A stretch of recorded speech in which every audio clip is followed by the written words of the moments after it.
Gareth, welcome. I thought homophobia was a thing of the past.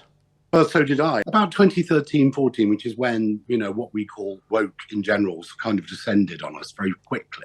You have counterintuitively a lot of homophobia either coming from or being facilitated by gay men. I think I know what you mean, but can you explain? It took me quite a long time to get my head around it. Basically, what happened is a gay charity of the time admitted gender, T, into its remit. That seems like quite a small, reasonable thing to happen if you're not looking at it closely. Right, and I wasn't. Right.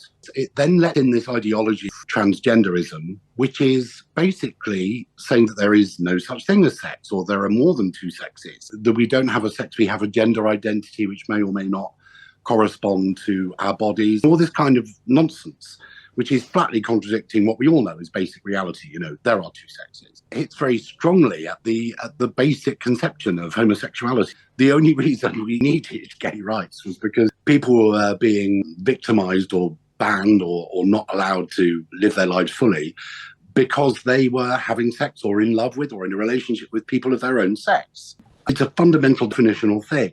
You get this ideology coming in and it's saying there's something wrong with being a camp little boy or a butch little girl, and that there's something wrong and you need to see some therapists, and then maybe you need to go on to hormones or blockers or surgery and all this sort of thing. That to me is sort of definitional basic homophobia.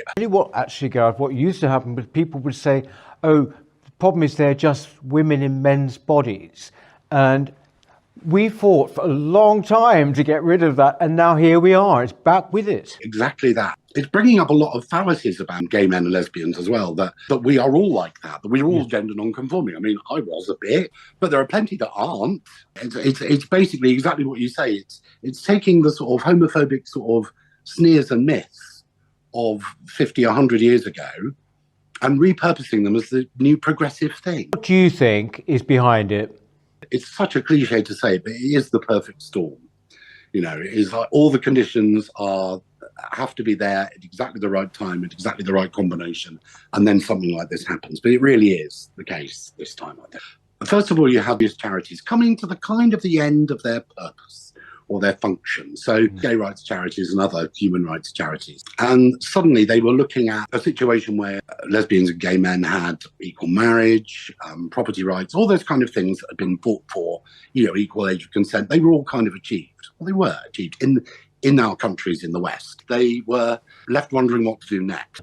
And what happened there was that there were trans activists, gender activists, who'd been trying to tag themselves onto lesbian and gay movement for years. It was a godsend to them because here was another cause. Here was something where there was no legal equality. There was no, it was a new thing. So you had that on one hand. On the other hand, you had the general kind of weird expansion of the higher education sector and the kind of nonsense that used to be safely corralled in it. Now it's everywhere. On a deeper level, I think there's still something, I hesitate to call it internalized homophobia. That's never a very helpful term, but I think there's still somewhere in a lot of gay men a kind of, trying to think of a good word to use that doesn't sound too pretentious, but a sort of a Jungian kind of problem with themselves and talk about themselves and their achievements. They're very quick to say, well, it was a black trans woman through the first brick of Stonewall.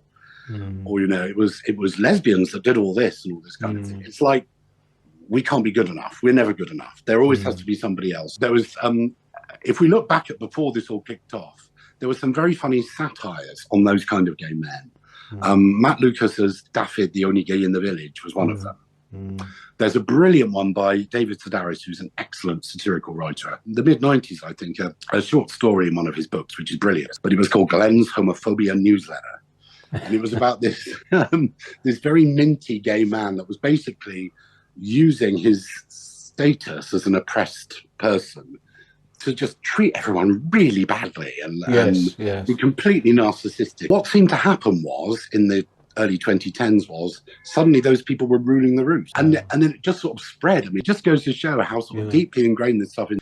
We keep having these employment tribunals at which people are exonerated and given, in one case, exemplary damages for being gender critical, what I call sex realist. But this just doesn't seem to be getting through. This term gender critical, It's a bit confusing, actually. It makes it sound like you're on the other side, almost. So you use the term sex realist. That basically means you believe that there are two sexes and that there is same-sex attraction as well as causes of sexual attraction. Yeah, in the same way that I believe the moon is in the sky.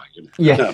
Yeah, right. When people talk about, in this era, and they talk about people, oh, I was born in the wrong body, or someone was born in the wrong body, it's almost a kind of oddly religious thing, isn't it? What, did you have a kind of gendered soul that was like there before the body, or what? Yes, yeah, no, it's incredibly religious. When you unpack it as an idea, it just doesn't make any sense at all. I mean, a lot of religions, because they're kind of tried and tested and they engage with the real world quite a lot of the time, they kind of make sense. This makes sense at all. Yeah. I use sex realist instead of gender critical, because I think it's one of those things where if you start using the word that your opponents are using, which is gender, kind of giving credence to that. Yes. And also, it's so difficult for people that are just passing by this argument to find out what's going on. It's so confusing. I mean, it's confusing enough for people that spend their time thinking about it. Language is so confusing. We interchange the word sex and gender all the time. I mean, I would prefer factually correct, as a term. What has the reaction been to your book in the, what you might call the gay press, if there is still one? I think they've just ignored it, basically. Yeah. As people always say, when they're in my position, I get lots of emails, I get people who occasionally recognize me and stop me in the street, all that kind of stuff, saying, oh, I really agree with you, but I can't say anything. You mentioned there the creative field. You were a TV writer. Is it true to say that particular area is pretty much drenched with this ideology now? Oh, God, yes. I mean, they deny it, but it's obvious. They had to report the Cass report, and they had to report double in a women's prison story. They'll try and ignore things if they possibly can. In a weird way, it reminds me of being a young gay man in the 80s when, I would read something in Capital Gay or the Pink Paper, as they weren't there then, and think, my God, that's a huge story. And then you just wouldn't see it in any of the other papers, or it just wasn't there. This is another thing that kind of gives me hope, though, in a way, because in the mid-80s, I could never have thought that we would get to the stage we were at in 2007, which I mentioned earlier. So I'm fingers crossed. I think, well, we've been through this before. We've seen off something bad. It can happen again. Do you think the more traditional form of homophobia, do you think that is come back? I mean, I'm all for religious freedom as well. People should be able to believe what they believe. Yeah. I think, as long as it doesn't cross into the territory of the law and trampling on other people's freedom like that. I mean, do you think as well, Gareth, that there is this thing where you're expected as a gay man to have certain views, aren't you? And if you don't go along, then there's a particular sort of contempt which is retained for you.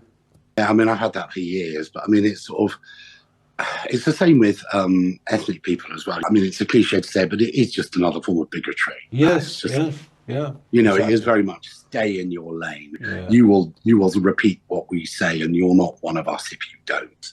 Which is nonsense. I mean, surely the whole point of human rights, if you like, is that we're all individuals. We are all as pebbles on a beach, One of the reasons that I posted this video is because I really want to welcome the perspective of people from the gay community when we're looking at issues that are nuanced and complicated, like gender identity and where that intersects with sexual identity or sexual orientation. So thank you so much for following and liking and subscribing for more clips like this.